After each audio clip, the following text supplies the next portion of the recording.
What's up, Impact Nation?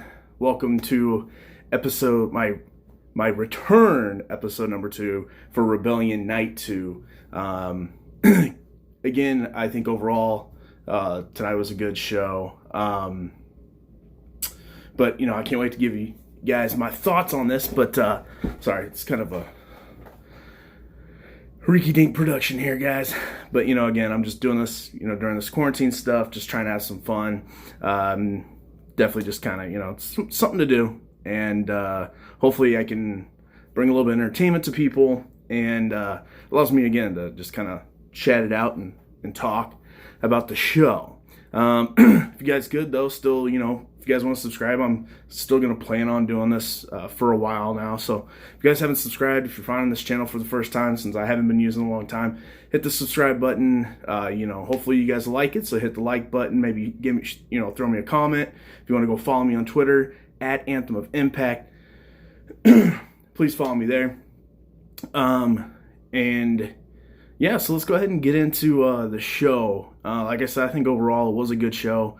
I did have a little more problems tonight compared to last week. I think this week it was a lot more of the matches that were just kind of thrown together that had no build because of due to people not being able to be there.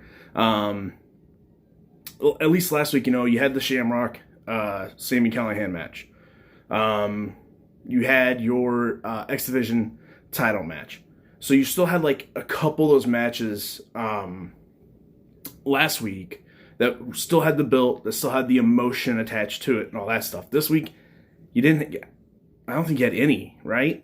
Maybe the Joey Ryan cousin Jake match might have happened at Rebellion, but that also wasn't super built up.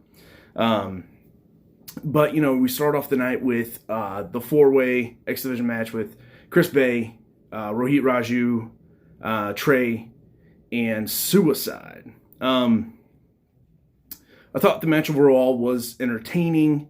It started off really slow, and I think it started off with a lot of like a lot of spots that you would think you're doing them to get a reaction out of the crowd. Like that type of match where they started everybody doing the stand and switch with all 4 people. They'd all do the different things back and forth, back and forth, back and forth. That's the type of spot that's where you're letting the crowd start to kind of get into it, maybe start doing their different TNA chants or their Impact chants or their X Division chants, whatever that it is. And you're kind of more playing to the crowd in that situation. So whenever you don't have a crowd, it starts off really slow in my eyes.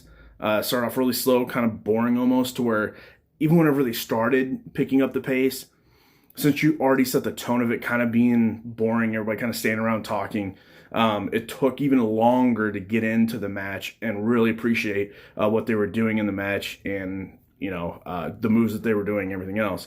But I do think towards the end it did start to get pretty good and entertaining. And all 4 guys, I don't know who was in the Suicide gear.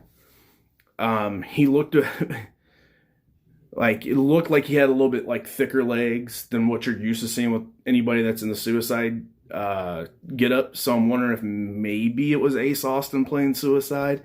Not really sure. Couldn't quite tell. Also, I think I heard like some rumors or maybe some people joking on Twitter that it was Sabin playing it. That's who's been playing Suicide here lately, but I don't know, because from what I can remember seeing of Chris Sabin, especially whenever he did that backstage interview, he seemed to be like actually fairly skinny compared to even like how he used to look. And so I don't think it was Sabin in the Suicide getup, but in all honesty, that's neither here nor there. Kayfabe, and supposed to just think it's Suicide. But the match was fun. I think Chris Bay, yeah, he should have won. Makes sense. Would have liked to have seen Trey win or something like that, but Chris Bay's kind of the new big sign. They're trying to really showcase him and showcase what he can do and build him like a superstar. So it makes sense that he won this match. Again, do they build off of this? Do they Is he now the number one contender for Willie Mack? Is it going to be Ace Austin still? Is Trey going to get back into it? Is Rich Swann ready to come back? Is he going to get into it? It'll be interesting to see where they go with that. But again, overall, it was a whatever match. It was fine. It wasn't great, but it wasn't like I wasn't sitting here super pissed off by the end of the match either. Then we get into the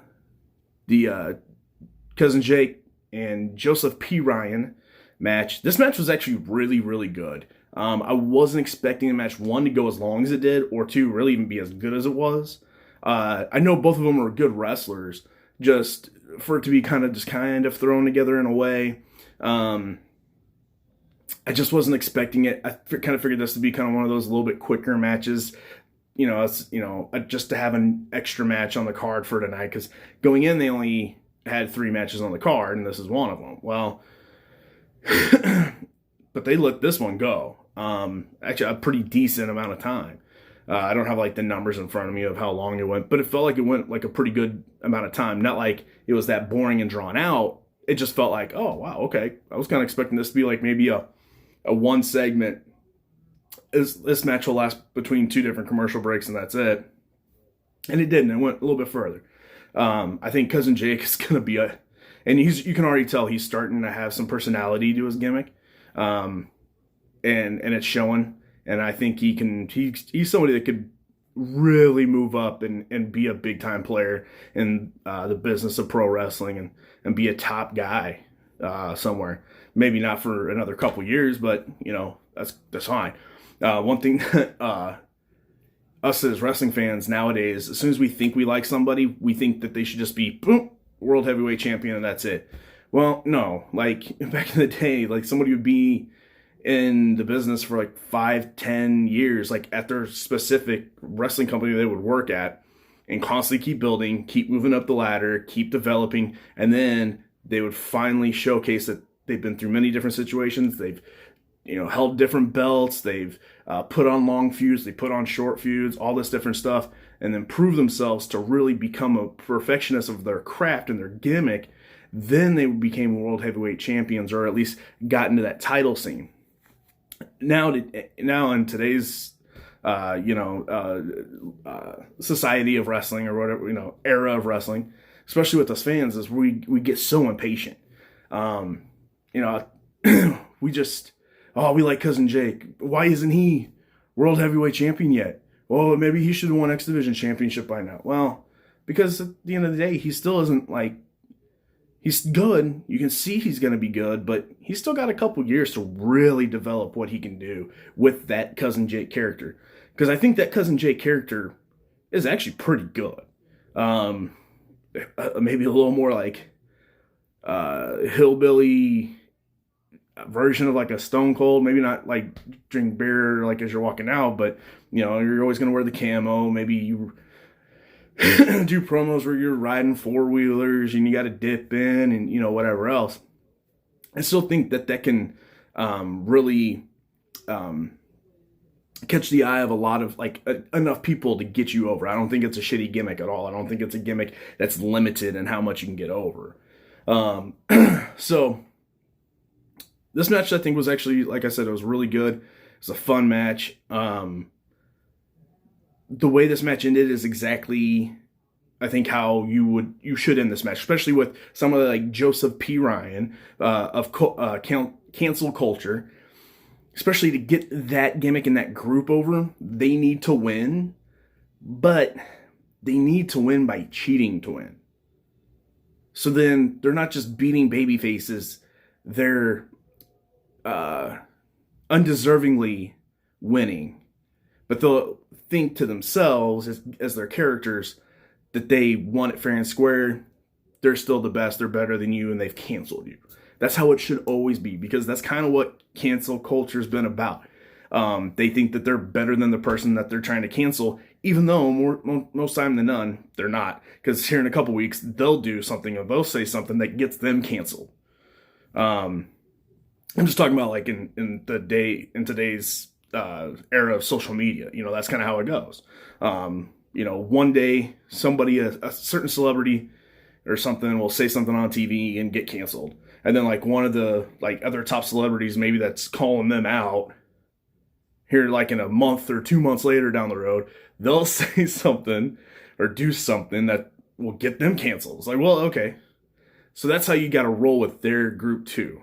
Okay. Especially since that's what they're obviously trying to do, right? They're trying to portray real life into a gimmick and it's current so people can get it, right? So this is exactly how you should have had him won. That's how he should have beat Cody Deaner last time too. And then now you force the two of them maybe to challenge both RVD and Joseph P. Ryan to a tag team match. Then maybe you have them beat Counterculture or whatever else. Or right now you could just have all three different people from Counterculture just kind of pick and choose different random people that they want to start canceling and stuff like that. And then finally somehow a bigger baby face or a tag team comes up and then they get their up and comings from always cheating to win. And then they get canceled, something like that. But anyway, so again, Joseph Ryan won. It was a good match. I'm totally fine with the way that ended. Then we get to the knockouts match. Now, to kind of lead up into that. So, they did the promo with Rosemary back at the bar, kind of in this new kind of almost like Valley Girl, Instagram model-esque type persona of Rosemary, almost kind of thing. Real Housewives, kind of, whatever you want to call that type of persona. But she's kind of diving into that, looking for souls and all that kind of thing. But I like how they did the whole FaceTiming thing with Taya. And they kind of made a story out of, why it's now Rosemary and Havoc. Why, Rosemary didn't quite kind of like get it. Maybe Taya put her up to this kind of thing. Like, I like that. It's fine. Then we get to the match. Of course, the whole opening package just that goes into it, going straight into the match that they ran, was really good. I thought that was done really well. The match itself, again, they did something a little different. I definitely didn't hate it. I thought the match was actually really good. It was very entertaining. Kind of cool how they kind of, to start off the match, the commentators kind of dipped out. They let Rosemary talk. She's kind of trying to talk herself out of it, blah, blah, blah. Then they go into it and they just finally start going. And it was a good, fun match. We see the debut of Nivea. Nivea? I think it's Nivea. Sorry if I'm mispronouncing that. I'll get that eventually. But everybody knows that is, I believe it's Jake Crist's wife, who also used to be tag team partners with Madison Rayne. So that was kind of cool. I just wish they would have done something more with her besides just standing out there and then randomly leaving. Because really neither Havoc nor Rosemary really played up to it like they saw her. I know at one point Josh was like, oh, Havoc sees her now, but Havoc didn't really react, or at least they didn't catch her reaction on camera. So again, cool debut. Glad she's in Impact. Glad she's finally going to be a knockout. I think that's really, really cool. But it just, and this is kind of my bigger problem with kind of all the matches tonight. There were a lot of points where things just seemed clunky or, kind of not there, or something was missing that I wasn't getting from the first night. But tonight, yeah, matches, there were definitely a lot of moments where it just seemed like it was clunky. The matches even seemed a little more edited. This one was weird. I like the debut that she's there. I don't necessarily like how they debuted. And then I think the right person won. I think you have to have Rosemary win this match. Especially since they kind of had her, while she couldn't wrestle, as like this background person that kind of was controlling the whole Havoc, Su Yung kind of whole triangle matchups back and forth. Who's, murdering who? Then Susie comes, that whole thing. So if she's kind of that powerful to kind of manipulate and do all these different things, well, then I think she needs to be the one that wins the match too. She needs to keep showing her dominance, especially since she hasn't really been able to wrestle for a while. Now she is getting back into shape, and she's hopefully getting more confidence, in her knees and all the wrestling stuff and everything else. So I thought she put on a good match. It was a lot of fun to watch. I was there for Slammiversary down in Dallas for that 4-way match, the no disqualification match there, and that was one of my favorite matches. That was so good and so much fun to watch. So I knew that these two would put on a really good Full Metal Mayhem match here too, and I thought it was. I thought it was really good. I think, especially since I'm sure these wrestlers are like, man, like we got to be careful. Like as much as we want to use the weapons, last thing we want to do is get hurt and have to go to a hospital or anything else. So doing that kind of match in that type of atmosphere, I'm sure it was tough, but they did a good job. I enjoyed it. And then whenever Nevia came out, it reminded me, I was watching an episode on Impact Plus of Sammy and Friends, and I've always realized that Sammy has brought in a lot of his guys, but then it really hit me oh my god, there's a ton, basically if you ever wrestled in Pro Wrestling Revolver, which is him and the Chris's kind of independent organization, that you're gonna be in Impact. I mean, you have obviously Sammy, and then all three guys in OVE. You have the Three Rascals. You've got Havoc. You've got AC Romero, Larry D. Now you got Nevia. Rich Swann would wrestle there quite often too. I feel like I'm missing somebody. Oh, Ace Austin. I mean, hey, it's all. I mean, Sammy's been saying it for a long time. You guys just didn't realize it. They will control everything. It is Ohio versus everything. So yeah, so now you can just add Nevia to it, and that's pretty funny. But anyway, now we get the main event, and whenever that the Full Metal Mayhem match ended, I was like, man, what are they gonna do for 45 minutes? Because I kind of was like, okay, well now they're obviously probably gonna do some kind of match, somebody's gonna come out and challenge Elgin or call him out, or something will happen with that. But I was like, man, okay, so what is this gonna what's this really gonna entitle it, or what's this really gonna be about? Is it gonna be for the title? So Elgin comes out, does his talking. He's about to name himself the World Heavyweight Champion, and then Moose's music hits. Now, for me, this is where it should have stopped. I think they had something really interesting right there. Which one? It's a match I think a lot of people want to see, which is Elgin versus Moose, which I think would have been an amazing, fun match. And then you had Moose bring down that TNA Heavyweight Championship, which, because he's beaten everybody from TNA. That's been his gimmick for a while, was he's beaten up old TNA alum. So now he's calling himself the TNA Heavyweight Championship. Well, if the real champion's at home and doesn't have that belt, they could have set that up perfect, where Elgin is fine, yeah, we will wrestle for that title. I'm going to take it. And then they have an awesome match. Then whoever wins keeps that title. And then they parade around hey, while that champ's sitting at home, here's the real champ. Now you have that whole here's the actual champion, but then here's the person that says they're the real champion because they showed up and did their championship duties for the company. Because both Moose and Elgin are both kind of, especially on Twitter, telling themselves as the franchise guy, the Impact guy, the company guy.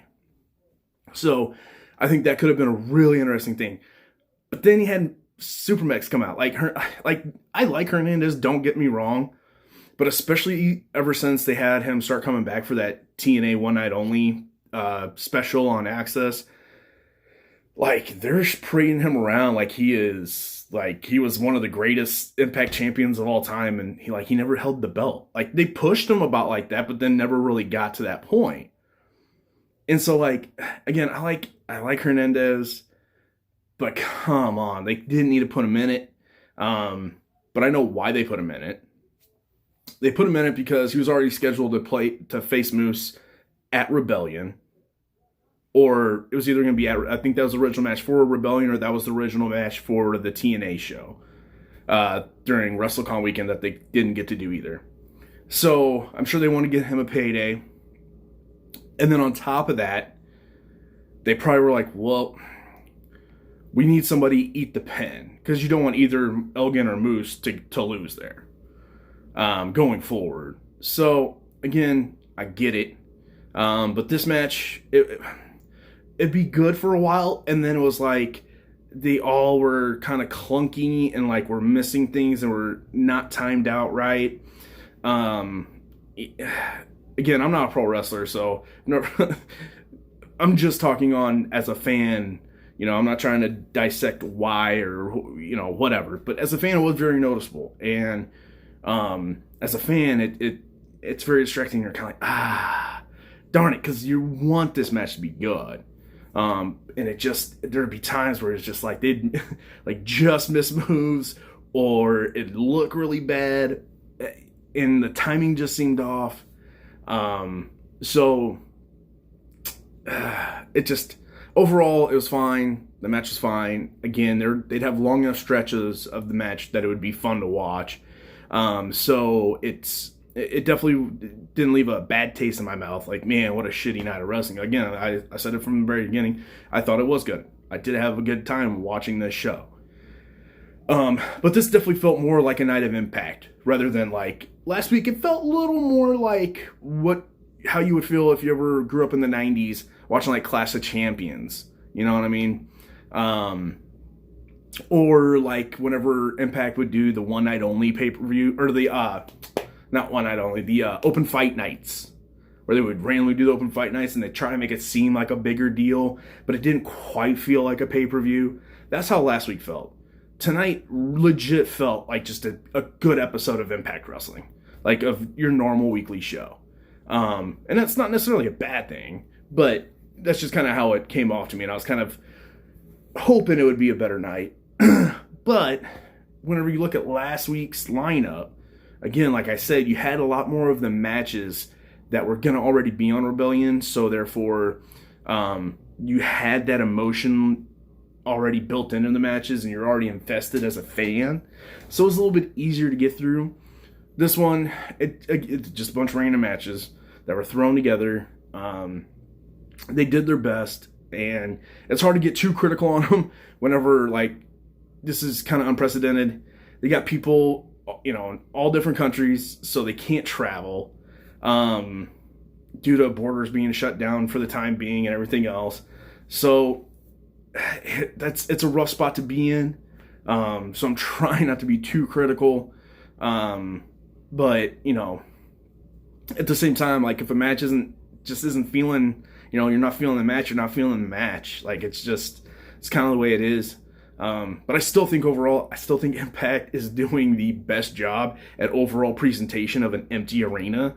AEW does a pretty good job. I do like theirs too, with the people around. But I think with Impact, since they already do small venues like that on a regular basis anyway, the size of the venue and how far, the stage is from the ring and all that kind of stuff, it's not as jarringly different for Impact compared to like AEW. You get them in the actual normal big size arenas. Now they're in like this little, warehouse with no ramp. They just have the double entrances and like a big TV screen in the middle. So it looks a lot different. It's a little more jarring to see the difference there.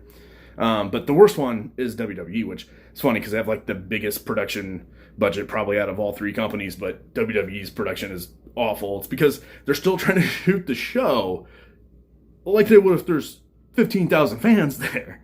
Like, no, you gotta chill. Same thing like with wrestlers. Like Hernandez did that once, and he got like, I think it was Moose or Elgin into what he was like is, getting ready to do a power bomb, and he does a pose. Like, who are you posing for? Don't pose. Like, I don't mind if like a wrestler like does a move and like they try to act like they're all psyched up. you could do that if there's nobody around or a million people around. Whenever like you're doing like one of your poses, like who are you posing for? There's no fans that get you hyped. Just do your move. But in WWE, like they do it all the time. Like they legit still act like they're playing to a crowd, and the commentators aren't constantly talking. Also in WWE, the ring is too loud.